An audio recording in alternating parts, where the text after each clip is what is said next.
Vice-versa, né? No Maracanã, todo mundo querendo ver aquele jogão, e foi um 0-0. Acho que, assim, para começar, acho que a gente pode falar sobre as alterações que os dois técnicos fizeram nas equipes, né? No meio de campo do Vasco, Jair e Tietê começaram, com o Barros indo para o banco, o Mendes já era desfalque certo, porque foi expulso, né, na classificação contra o Paysandu, e também o David entrando no ataque. No Fluminense, a zaga formada por Igor Rabelo e Ignácio, e acho que o Ignácio foi muito bem, principalmente no primeiro tempo, anulando as investidas do Vasco, e o JK, né, o John Kennedy como titular no lugar do Hulk. Eu acho que assim, acho que são mexidas um pouco previsíveis dentro do que a gente estava vendo antes nas equipes, né? Eu gostei do jogo do Jair, principalmente para um cara que não começava uma partida como titular desde setembro. É muito tempo. É um jogador que tem histórico de lesões graves. Quase um ano. Então, não é fácil você entrar num jogo com esse nível de intensidade, rivalidade, de importância e jogar bem como fez no início do jogo. Acho que o Vasco ele consegue encaixar boas trocas de passe ali no primeiro tempo, do meio para o lado esquerdo.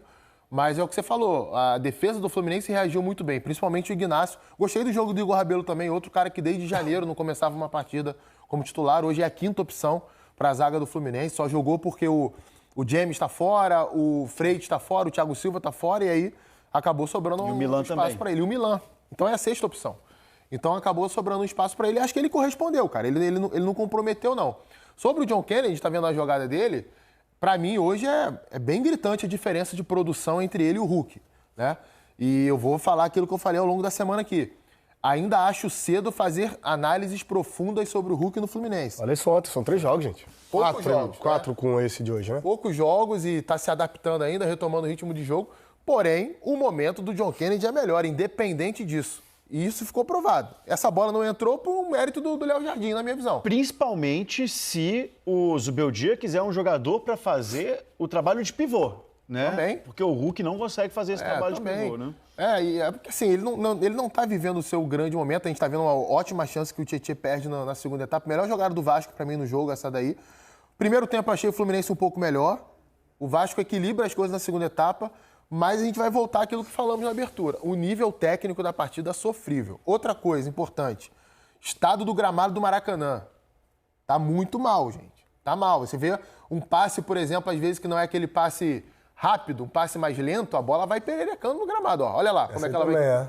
Isso dificulta demais, cara. No futebol de pouco espaço, de muita marcação, de intensidade alta o tempo todo, o jogador domina a bola, tem que dar, às vezes, 2 toques para controlar, 3 toques, dependendo da qualidade técnica que ele tem, e a qualidade do jogo acaba caindo ainda mais. Ramon, você não achou o Vasco muito dependente do Andrés Gomes, não? E com o Gomes sempre precisando jogar pela lateral, e o Ignácio também ganhando, né? Muito essas no drible, né? Quando o Andrés Gomes tentava alguma coisa, o Ignácio ganhava.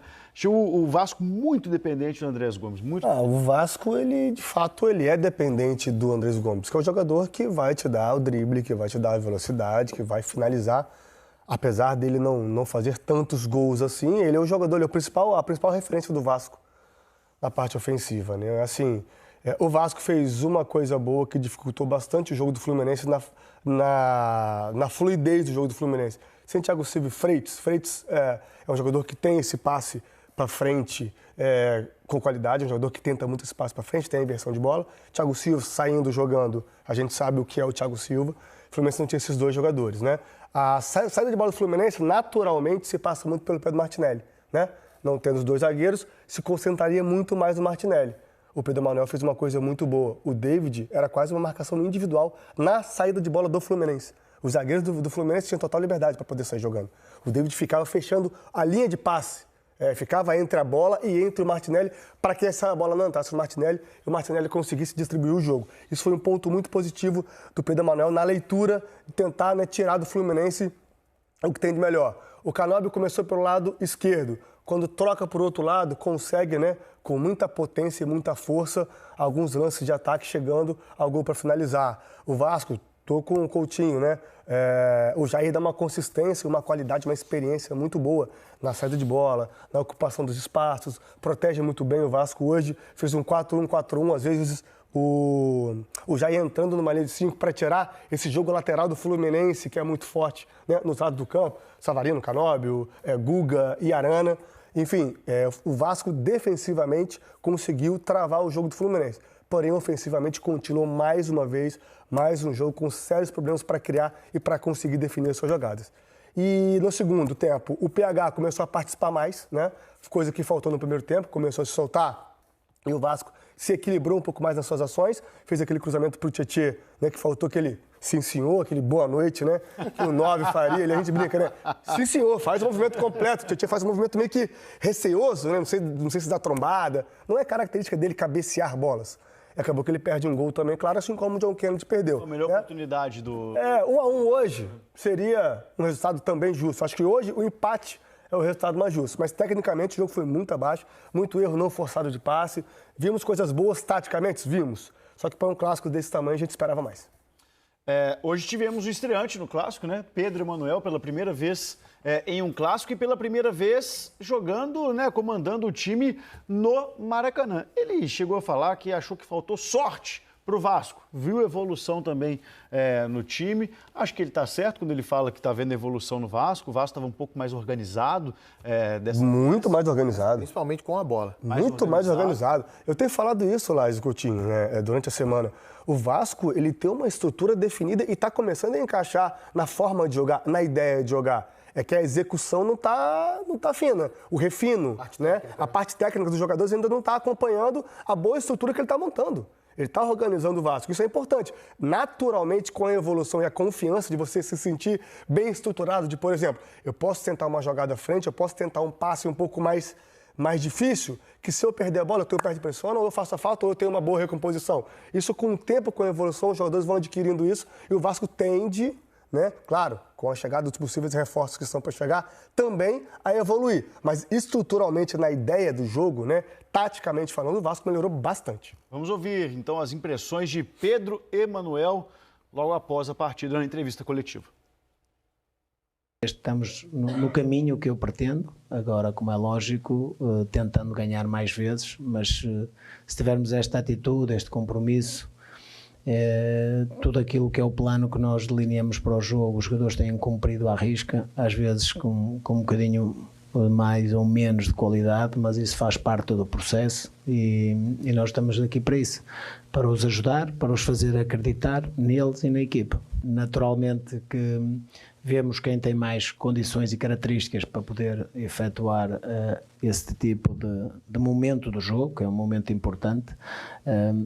Também o momento da equipa também não ajuda alguns dos jogadores também a assumir-se para bater esse tipo de faltas, mas vamos treinar.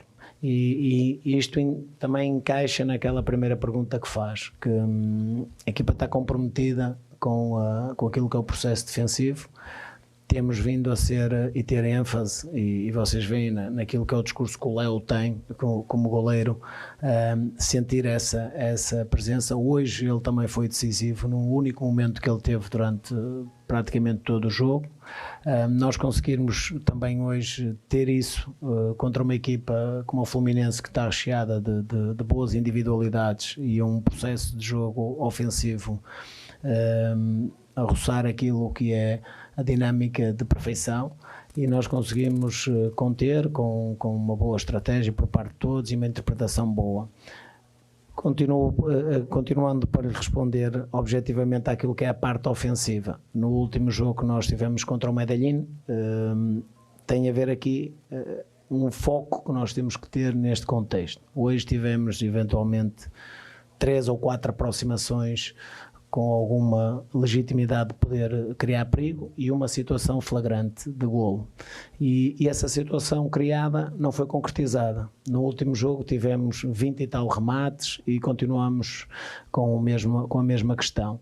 Isto é necessário algum tempo para podermos trabalhar a forma como queremos que os jogadores também ocupem a área, e não tem dado para tudo. Temos tentado, mas como vocês sabem, a sequência de jogos tem sido grande e nós estamos a trabalhar em cima de jogos.